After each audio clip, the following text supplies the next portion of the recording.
Hi అండి, welcome to పెసిస్ kitchen. ఈరోజు వీడియోలో పెసరపప్పుతో గుంత పొంగనాలు ఏ విధంగా తయారు చేయాలో మీకు చూపించబోతున్నాను. పెసరపప్పుతో గుంత పొంగనాలు ఎన్ని తిన్నా ఇంకా తినాలనిపించే విధంగా చాలా టేస్టీగా ఉంటాయండి.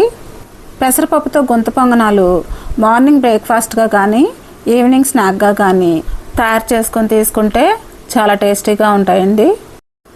మరి పెసరపప్పుతో గుంత పొంగనాలు ఏ విధంగా తయారు చేయాలో దీని ప్రాసెస్ ఏంటి వీడియోకి వెళ్ళి చూసేయండి. ముందుగా అరకప్పు వరకు పెసరపప్పు తీసుకొని ఒక బౌల్లో వేసుకోవాలి. ఈ పెసరపప్పుని 2-3 సార్లు శుభ్రంగా వాష్ చేసుకోవాలి. ఈ పెసరపప్పుని 2-3 సార్లు శుభ్రంగా వాష్ చేసుకున్న తర్వాత మునిగేంత వరకు వాటర్ వేసుకొని 2 గంటల సేపు నానబెట్టుకోవాలి. 2 గంటలు అయిన తర్వాత ఈ నానిన పెసరపప్పులోంచి 2 టేబుల్ స్పూన్లు పెసరపప్పుని తీసుకుని ఒక గిన్నెలో వేసుకోవాలి. ఇప్పుడు ఈ పెసరపప్పుని పక్కన పెట్టుకుందాం. ఇప్పుడు ఈ పెసరపప్పులో ఉన్న నీళ్లు వంపేసుకొని ఈ పెసరపప్పుని ఒక మిక్సీ జార్లోకి ట్రాన్స్ఫర్ చేసుకోవాలి. ఈ నానిన పెసరపప్పుని ఈ మిక్సీ జార్లోకి ట్రాన్స్ఫర్ చేసుకున్న తర్వాత ఈ పెసరపప్పులో 2 టేబుల్ స్పూన్లు వాటర్ వేసుకొని ఈ పెసరపప్పుని మెత్తగా మిక్సీ పట్టుకోవాలి. ఈ విధంగా మెత్తగా మిక్సీ పట్టుకున్న పెసరపప్పు బ్యాటర్ని ఒక బౌల్లోకి ట్రాన్స్ఫర్ చేసుకోవాలి. ఇప్పుడు ఈ పిండిలో 1 టేబుల్ స్పూన్ ఉప్మా రవ్వ వేసుకోవాలి. ఈ ఉప్మా రవ్వ ఈ పిండిలో మొత్తం మిక్స్ అయ్యేటట్టు ఒకసారి బాగా కలుపుకోవాలి.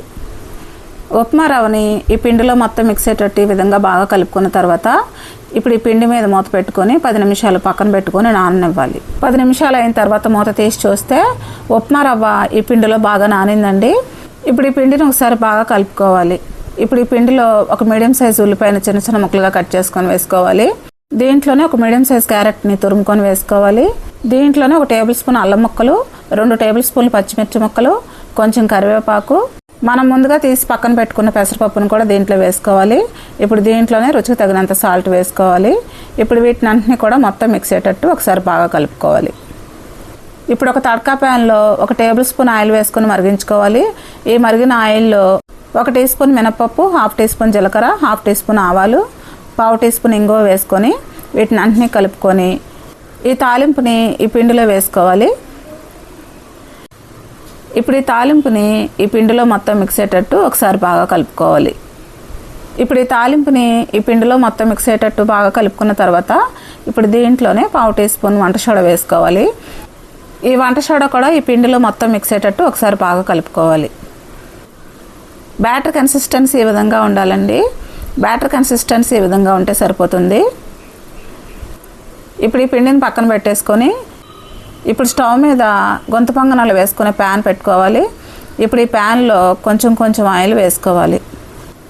ఈ ఆయిల్ హీట్ ఎక్కిన తర్వాత మనం రెడీ చేసుకున్న పిండిని ఒక్కొక్క టేబుల్ స్పూన్ చొప్పున ఒక్కొక్క దాంట్లో వేసుకోవాలండి. పిండిని మరీ పై వరకు వేసుకోకుండా ఒక్కొక్క టేబుల్ స్పూన్ చొప్పున వేసుకుంటే సరిపోతుందండి.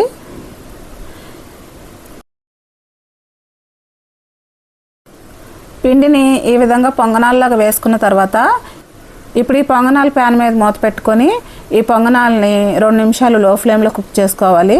2 నిమిషాలు అయిన తర్వాత మూత తీసి ఈ పొంగనాలని రెండో వైపుకి తిప్పుకోవాలి. ఈ గుంత పొంగనాలను కుక్ చేసుకునేటప్పుడు మంటని హై ఫ్లేమ్లో కానీ మీడియం ఫ్లేమ్లో కానీ అస్సలు పెట్టకూడదండి. పైన తొందరగా మాడిపోయి లోపల ఉడకవు. అందువల్ల ఈ గుంత పొంగనాలని లో ఫ్లేమ్లో మాత్రమే కుక్ చేసుకోవాలి. ఈ గుంత పొంగనాలని రెండో వైపుకి ఈ విధంగా తిప్పుకున్న తర్వాత ఇప్పుడు ఈ గుంత పొంగనాల మీద మూత పెట్టుకొని రెండో వైపు కూడా 2 నిమిషాలు లో ఫ్లేమ్లో కుక్ చేసుకోవాలి. ఇప్పుడు 2 నిమిషాలు అయిన తర్వాత మూత తీసి చూస్తే ఈ గుంత పొంగనాలు 2 వైపులో కూడా బాగా కుక్ అయినాయండి. ఇప్పుడు ఈ గుంత పొంగనాలని ఒక ప్లేట్లోకి తీసేసుకోవడమే. అంతేనండి, పెసరపప్పుతో గుంత పొంగనాలు రెడీ అయిపోయినాయి. మరి ఎంతో ఈజీగా టేస్టీగా పెసరపప్పుతో గుంత పొంగనాలు తయారు చేయడం చూశారు కదా.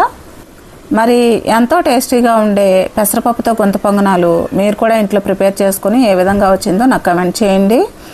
నా వీడియోస్ కనుక మీకు నచ్చినట్లయితే ఇప్పుడే సబ్స్క్రైబ్ చేసుకొని బెల్ ఐకాన్ ప్రెస్ చేయండి. మీ ఫ్రెండ్స్కి రిలేటివ్స్కి షేర్ చేయండి. Thanks for watching.